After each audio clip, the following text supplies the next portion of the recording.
What's going on, guys? I'm Aaron from PhoneDog.com, and now that the three major trade shows, CES, Mobile World Congress, CTIA, are out of the way, there are a bunch of new phones hitting the market. One, the T-Mobile G2x, awesome phone, announced at CES as the Optimus 2X, dual-core Tegra 2 processor, 8-megapixel camera, 4-inch display. It's an awesome phone. It's available on T-Mobile now for $199.99. Another one from CES that was announced, the HTC ThunderBolt on Verizon. Verizon's first 4G LTE smartphone, 1 GHz single-core processor, 8-megapixel camera, front-facing camera, 4.3-inch display, and more. Now, both of these are Android devices. Both of these are running Android 2.2. But which one's the best? You know, it's going to be one of many dogfights as we figure out all these post-trade show devices. Which one is the one to have? Here it is, T-Mobile G2x, HTC ThunderBolt. Which one's the best? We're going to find out in the full dogfight, which starts right now. You know, I have to be honest with you, really both of these devices are fantastic devices, and I don't think you can go wrong either way. But hey, this is a dogfight. I can't say that. These are both, you know, one of these has to win,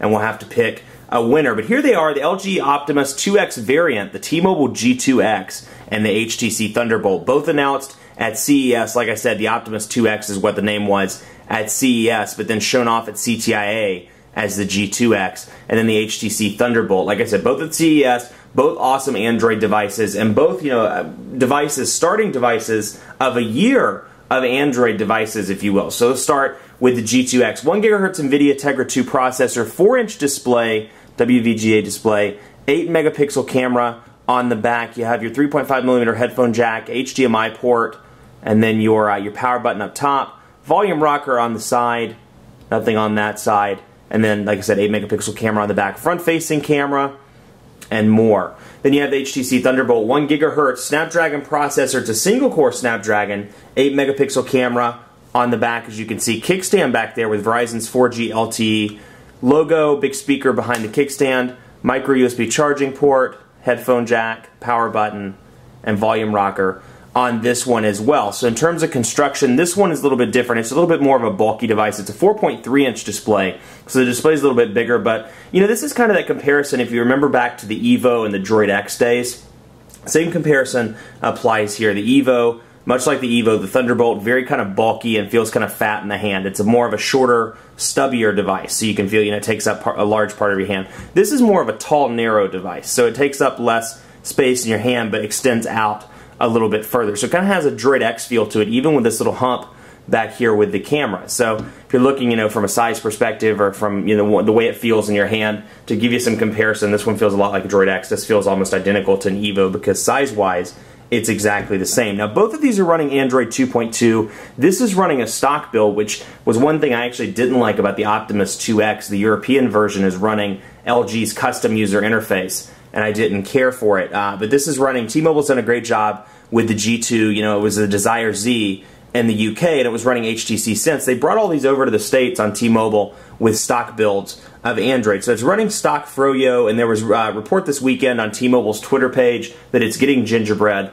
very soon. Now, it's anybody's guess as to what soon actually is, but it's coming at some point in the near future, per T-Mobile's Twitter stream. So Android 2.2, stock build of Android 2.2, and I mean, this thing flies. I've never seen an Android device this fast. I mean, look at how these applications open, browser, bam, phone, bam, you know, rolls through things with incredible ease, no lag whatsoever when opening applications, incredibly quick. Like, let's open up news and weather, for example, acquiring location. I mean, just runs exceptionally fast. You see how quickly the notification bar goes up and down. I mean, there's no lag on this device whatsoever, and it's really a testament to two things. One, the dual-core processor, and two, the fact that it's running a stock build of Android 2.2. But I mean, just exceptionally fast. It loads up into the market incredibly fast, no issues there. Pop back there, and then you see on the HTC ThunderBolt, like I said, single-core Snapdragon, but it's running HTC Sense user interface, which, as you know, is my favorite. If you watch any of my videos, it's my personal favorite user interface. And I think there are pros and cons to all of the user interfaces, and I even think there are pros and cons to a stock build of Android, but I think this one's the most aesthetically pleasing. And when I recommend an Android device, actually when I did recommend an Android device to my mother and to some of my family members, I recommended the ones with HTC Sense just because they're easier to use, in my opinion. I think it's a more fluid, more well-constructed user interface than some of the other ones on the market. But anyway, the fact that it does have a user interface slows it down. So you'll notice, a little bit of a slower performance, not by a ton, but you'll notice some lag here where you don't notice it with the G2X. So let's go through and see what applications come installed on both of these devices. So over here, you have T-Mobile's app pack. You do get quite a few T-Mobile pre-installed applications on this device, and like on both of these, T-Mobile and Verizon, you cannot uninstall those applications. You get a ton on this device. You get quite a few on this one as well, and you cannot install those, but you can sideload applications on both of these devices. So if that's something you're interested in, you can do it. T-Mobile app pack, T-Mobile Highlight, T-Mobile My Account, My Device, Need for Speed Shift, Nova, 2 Games, Polaris, Office, Smart Share, T-Mobile Mall, T-Mobile TV, Tegra Zone Games. I'm just listing what's actually installed. Tegra Zone Games really is Tegra and not, or NVIDIA and not T-Mobile. But Telenav GPS Navigator, Video Chat, Visual Voicemail, T-Mobile's Wi-Fi Calling, and Zenio Reader. Now this thing has two cool T-Mobile features. One, it supports Wi-Fi calling, which if you're in an area where T-Mobile service isn't the greatest, or you have no service and you have a Wi-Fi connection, you can hop onto Wi-Fi and make calls. Now it takes away minutes away from your plan, just like a normal phone call does. So you're not gaining anything by doing a Wi-Fi call. But if you're in an area where there's no signal, it's nice to have that added feature that other carriers have kind of forgotten about and had no interest in implementing. And then when you go into wireless and networks, you'll see over here you have the ability to use it as a portable hotspot. So there are additional fees obviously with that, but you can utilize it as a portable hotspot and take advantage of that HSPA Plus connection. So those are the T-Mobile applications on that. Now on this, Verizon installed applications or just installed applications in general, non-Google applications. Adobe Reader, BitBop, Blockbuster, City ID. Let's go down through here. Let's see, Kindle, Let's Golf 2, Mobile IM is a Verizon thing. Mobile Hotspot, this does support Mobile Hotspot, and actually through May 15th it's running for free. So if you buy the Thunderbolt today, you get free access to Mobile Hotspot, or free use of Mobile Hotspot until May 15th. After that, it's $20 for 2 gigabytes of mobile hotspot use. So something to keep in mind, you do get 2 dedicated gigabytes of mobile hotspot use, but it's an extra $20. So if you do buy it, take advantage of it, play around with it, and then make the decision as to whether you want to buy or not on May 15th, or on May 16th rather. Rhapsody, Rock Band, Slacker, Vcast Media, Vcast or VZ Navigator, Vcast Apps, TuneWiki, and that's about it on the Verizon front. Now, like I said, on both of these devices, none of that can be uninstalled, so it's kind of frustrating for those people that want to, uninstall, take advantage of some more of the space on the device, and you can't, but, hey, it's one of those things. This comes with a 32 gigabyte micro SD card slot, or micro SD card, so you do have a ton of storage space between the 8 gigabytes that comes on the device plus the 32 gigabyte micro SD card. You have almost 40 gigabytes of available space. Over here, you do have some internal storage, but you don't have, out of the box, you don't have an SD card that comes with it. So that's something to keep in mind if that sways your decision. You can see the micro SD card's there, but there's no micro SD card actually in the device. So let's see here, pull that back